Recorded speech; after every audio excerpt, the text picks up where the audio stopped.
In verses 6 and 7, Jesus is going to give a famous list of signs that will let us know that we're in the end times. But in order to understand how we're meant to read and use this list of signs, we have to jump ahead to verse 8 for a minute, because that's where Jesus shares the key to unlocking these verses. Look with me at verse 8. Jesus says, referring to all these signs, he says, all these are the, and then would you underline, beginning of sorrows. All these are the beginning of sorrows. Jesus says that we shouldn't look at any of these signs in verses 6 and 7 as definitive proof that the end times are almost here. He says these things are just the beginning. And that's important because to this day, Christians and skeptics alike and people who are interested in end times events and the apocalypse, all of them will look at one event, they'll look at one war, one earthquake, and inevitably someone will say, could this be one of the signs that Jesus talked about in the Christian scriptures? Could this be one of the signs Jesus talked about in the Olivet Discourse?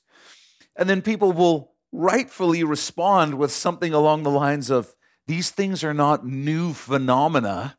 They've been happening for thousands of years. And every generation of Christians has looked at this list in verses 6 and 7 and said, oh, look, a war. We must be in the last days. Or, oh, look, an earthquake, a famine. We must be in the end times. Here's the key given by Jesus in verse 8 to understanding these verses correctly.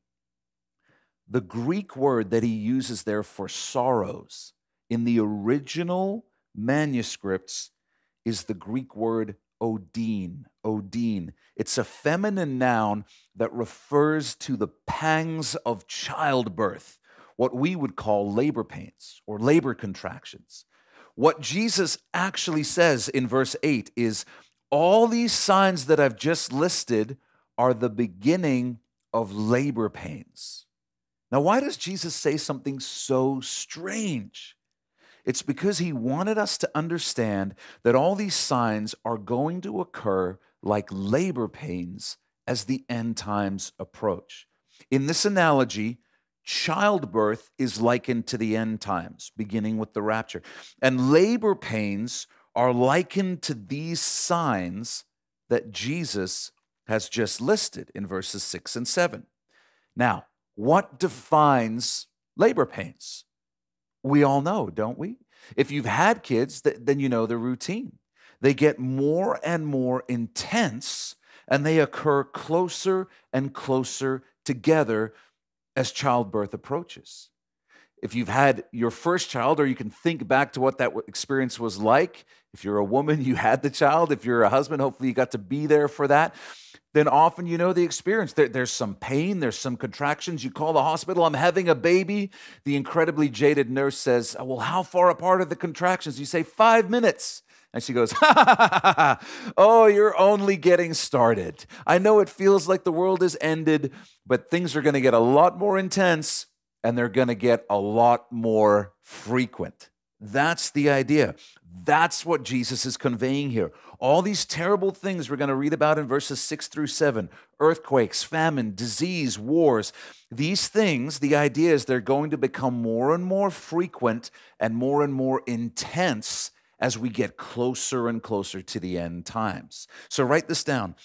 The list of signs given by Jesus in verses 6 and 7 will occur with increasing frequency and intensity as the end times approach. They're going to increase with frequency and intensity as the end times approach. Now, when you understand this, when you get the analogy Jesus is making, you'll understand why the time we're living in is so significant. Everyone's already forgotten that we thought 2019 was a bad year. Do you remember that? On January 1st of 2020, most people were like, thank God, a new year is here. We had no idea what 2020 had in store, did we? The list of signs Jesus gives is now unfolding with such intensity and such frequency that we're all looking around and saying, well, how much more of this can the earth take? Yes, All the things we've seen right now have happened before, but not with the frequency and intensity that we're seeing right now.